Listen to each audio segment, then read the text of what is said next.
सर्दियाँ शुरू होते ही कमर में दर्द रहना, घुटनों में, हड्डियों में दर्द रहना, थकान सी महसूस होना, ये आम बात है। इनसे छुटकारा पाने के लिए हर घर में अपने अलग अलग तरीके से ये स्पेशल ठंड के लड्डू ज़रूर बनते होंगे।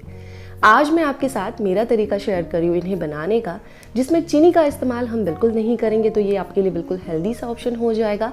प्लस आप इसे व्रत में भी खा सकेंगे और 1 केजी का पूरा मेजरमेंट आपको मिलेगा। इसलिए अगर किसी को 2-3 किलो भी लड्डू बनाने हो तब भी उनके लिए ये बहुत ईजी रहेगा। तो आइए बनाते हैं। सबसे पहले हम ये 2 चीज़ें देख लेते हैं। एक तरफ है ड्राई कोकोनट और ये है ड्राई खजूर। ये जो ड्राई खजूर है इसे हम छुआरा भी कहते हैं या फिर खारक के नाम से भी जानते हैं। ये ऐसी होती है और इसे प्रिपेयर करने के लिए इसके ऊपर का छिलका हटाकर अगर हम इसे तोड़ेंगे बीच में से तो एक बीज निकलेगा, उसे हटा देना है और फिर ऐसे 1-2 टुकड़े अपने कर लेने हैं। और ये हमने लिए हैं बराबर 250 ग्राम जितने, पाव किलो जितने।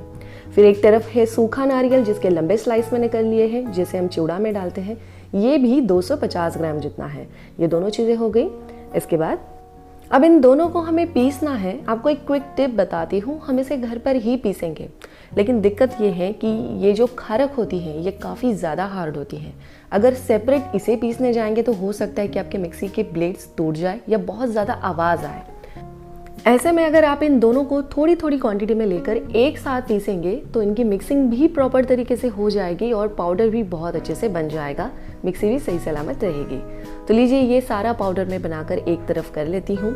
इसके बाद बारी आती है कुछ ड्राई फ्रूट्स की, जो हमें इसमें यूज़ करने हैं। ये तो हर किसी की पसंद है, कौन कितना यूज़ करना चाहता है, पर फिर भी एक अमाउंट होना चाहिए कि आखिर या कम से कम कितने चाहिए। तो ड्राई फ्रूट्स में मेरे पास काजू, बादाम, इसे गोडम्बी या भिलावा के बीज भी कहते हैं। ये चीज़ काफ़ी हेल्दी होती है और लड्डुओं में इस्तेमाल होने वाली सारी चीज़ों के बेनिफिट्स आपके लिए क्या क्या है ये तो आप जानते ही होंगे, या फिर अगर आपको इसे पढ़ना हो तो आप गूगल करके भी ये सारी चीज़ों के बेनिफिट्स एक बार जान लीजिएगा।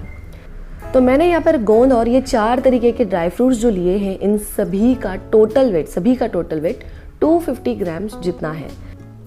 और अब ये 3 चीज़ें, जिसमें आएगा देसी घी, वो भी 250 ग्राम जितना, गुड़ हम लेंगे 250 ग्राम जितना, और ये है सिंघाड़े का आटा। सिंघाड़े का आटा इसलिए मैंने लिया है क्योंकि ये लड्डू आप व्रत में भी खा सकेंगे। अगर आपको ये आटा यूज़ नहीं करना है तो आप इसके बदले में गेहूं के आटे का इस्तेमाल कर सकते हैं। ये सिर्फ हमें बाइंडिंग के लिए चाहिए थोड़ा सा, 100 ग्राम जितना बस। गेहूं का आटा लेंगे तो भी 100 ग्राम, सिंघाड़ा आटा ले रहे तो भी 100 ग्राम। और अब प्लेट में जो ड्राई फ्रूट और गोंद हमने रखा था उनका मैंने बारीक चूरा कर लिया है, छोटे बड़े चंक्स में मैंने जिन्हें कूट लिया है। यहाँ पर ज़रा गौर करिए, मैंने यहाँ पर 250 ग्राम्स के हिसाब से लड्डू की मेजरमेंट लिखी है और 1 केजी हिसाब से लड्डू की मेजरमेंट लिखी है। लड्डू कितने बनेंगे वो भी लिखा है। तो अभी आपके लिए मेजरमेंट बिल्कुल सिंपल हो गई होगी। आगे बढ़ते हैं, गोंद तलने से शुरू करेंगे। मैंने यहाँ पर एक कढ़ाई रखी है और इस पूरी रेसिपी में हमें टोटल 250 ग्राम जितना घी का इस्तेमाल करना है, लेकिन एक ही बार में हम सारा घी नहीं डाल देंगे। घी को हमें बारी बारी से 2-2 चम्मच, 3-3 चम्मच ऐसे करके यूज़ करना है, थोड़ा थोड़ा करके, ठीक है। तो ये लगभग 2 से 3 चम्मच जितना घी मैंने यहाँ डाल दिया। और फिर जैसे ही घी गर्म हो जाएगा, जो गोंद हमने लिया था जिसका चूरा मैंने कर लिया है, इसे हम तलना शुरू कर देंगे। चूरा इसलिए किया क्योंकि कम घी में तल रहे तो कम घी में भी फ्राई हो जाएगा आराम से और फिर बहुत अच्छे से फ्राई होगा। मतलब अंदर कच्चा वगैरह रह गया ऐसी चीज़ बिल्कुल नहीं होगी, बहुत आराम से क्रिस्पी तरीके से फ्राई होगा। ये जब इसका ऐसे कलर चेंज हो जाए, ये फूल जाए, आप इसे निकाल लीजिए। सारे गोंद को फ्राई कर लेना है। ये चीज़ मेरी हो गई। अब फिर से कढ़ाई में मैं ले रही हूँ दोबारा से 2 से 3 चम्मच जितना घी और इसमें जो भी ड्राई फ्रूट्स हमने लिए थे, सबका चूरा हमने बना के रखा था, सबको आप साथ में डाल दीजिए। थोड़ा सा रोस्ट कर लीजिए। इन्हें रोस्ट करने से लड्डुओं की शेल्फ लाइफ अच्छी रहती है, साथ साथ टेस्ट भी बहुत अच्छा मिलेगा। तो ये चीज़ें भी हमारी भून कर रेडी हो चुकी है। मैं इसे भी अलग कर लेती हूँ। अब फिर से कढ़ाई के अंदर ले रही हूँ और 2 से 3 चम्मच जितना घी और जो हमने खजूर और जो सूखा नारियल था जिनका पाउडर बना के रख लिया था वो हम सारा डाल देंगे। अगर आपकी कढ़ाई में सारा बैठ रहा है तो सारा डालें या फिर 2 बार इसको भूनें। थोड़े से घी में भूनना है, सूखा सूखा भूनना है।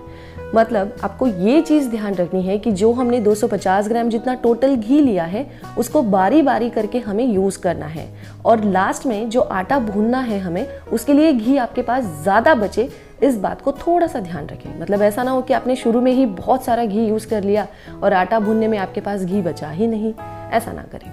तो देखिए मैंने इसे भी भून कर रेडी कर लिया है। हम इसे निकाल लेते हैं।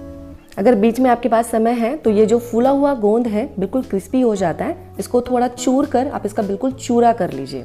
तो वो मैं करके रख लूँगी। अब हमारा सिर्फ एक आखिरी काम बाकी है, हमें सिंघाड़े का आटा भूनना है। और सिंघाड़े का आटा भूनने में ज़्यादा घी लगता है, इसलिए मैंने जब शुरू में बाकी सारी चीज़ें जब भूनी थोड़े थोड़े घी में भूनी और कोशिश की कि आखिर तक मेरे पास ज़्यादा घी बचा रहे। तो बस यही चीज़ आपको करनी है। और जैसे कि मैंने आपको कहा, अगर आप ये आटा यूज़ नहीं करना चाहते तो नॉर्मल चपाती वाला जो आटा होता है, गेहूं का आटा, वो आप इस्तेमाल कर सकते हैं 100 ग्राम जितना। ये मैंने इसलिए किया क्योंकि ये हम व्रत में भी खा सकेंगे फिर, बस यही चीज़ थी। और अब देखिए जो भी बचा घी था वो सारा मैंने डाल दिया है। बस 1 से 2 चम्मच घी को बचा के रख लीजिए, उसका इस्तेमाल हम आगे करेंगे। और इसे हमें भूनना है बिल्कुल गोल्डन कलर आने तक। वैसे भी सिंघाड़े का आटा थोड़ा सा ब्राउन कलर का ही होता है, फिर भी हम इसे और थोड़ा डार्क होने तक भूनेंगे। अब ये भुना है या नहीं कैसे पता करेंगे? देखिए इसमें ऐसे झाग आएगा, थोड़ा पतला ये हो जाएगा, खुशबू आने लग जाएगी, इसका कलर बहुत हद तक चेंज हो जाएगा, बिल्कुल ब्राउनिश ये लगेगा। इसका मतलब ये भून चुका है। तो सारी चीज़ें हमारी भून कर तैयार है, अब सिर्फ मिक्सिंग करनी है। तो यहाँ परात के अंदर ये मैंने सारी चीज़ें भून कर निकाल ली हैं। ये जो चीज़ है ये गोंद था, जो फुला हुआ गोंद था, जिसको अगर आप चूरेंगे तो ये बिल्कुल ऐसा हो जाएगा। ये सूखा नारियल और सूखे खजूर का मिक्सचर आ गया। ये सारे ड्राई फ्रूट जो हमने बारीक करके भुने वो आ गए। सारी चीज़ों को अपने आपस में बहुत अच्छे से मिला लेना है। अब इसके अंदर हम डाल देंगे भुने हुए सिंघाड़े का आटा, वो भी हम डालकर मिक्स कर लेंगे। और अब आप इसे बस 2-3 मिनट के लिए साइड में छोड़ दीजिए। और फिर से अब कढ़ाई के अंदर ये मैं ले रही हूँ 2 चम्मच जितना घी, जो मैंने आपको कहा कि सिर्फ 2 चम्मच आखिर में बचा के रखूँ। ये मैंने डाल दिया और इसके अंदर मैं डाल रही हूँ जो हमने 250 ग्राम जितना गुड़ लिया था वो। अब फ्रेंड्स आपको गैस की फ्लेम को बिल्कुल धीमा रखना है। एक बार भी आप इसको बढ़ाएंगे नहीं, वरना ये ना इसकी चाशनी बन जाएगी, ये कड़क हो जाएगा। हम चाहते हैं कि लड्डू ऐसे बने जो आखिरी लड्डू जब तक आप खाएं वो बिल्कुल नरम रहे, खाने में बड़ा सॉफ्ट सा लगे। और इसीलिए गैस की फ्लेम को बिल्कुल स्लो रखना है। और इसे हमें क्या करना है, चाशनी वगैरह नहीं बनानी, हमें इसको सिर्फ मेल्ट करना है। मतलब हीट मिलेगी गुड़ को तो मेल्ट हो जाएगा, इसके जो चंक्स है वो मेल्ट होके बिल्कुल लिक्विडी ये हो जाएगा।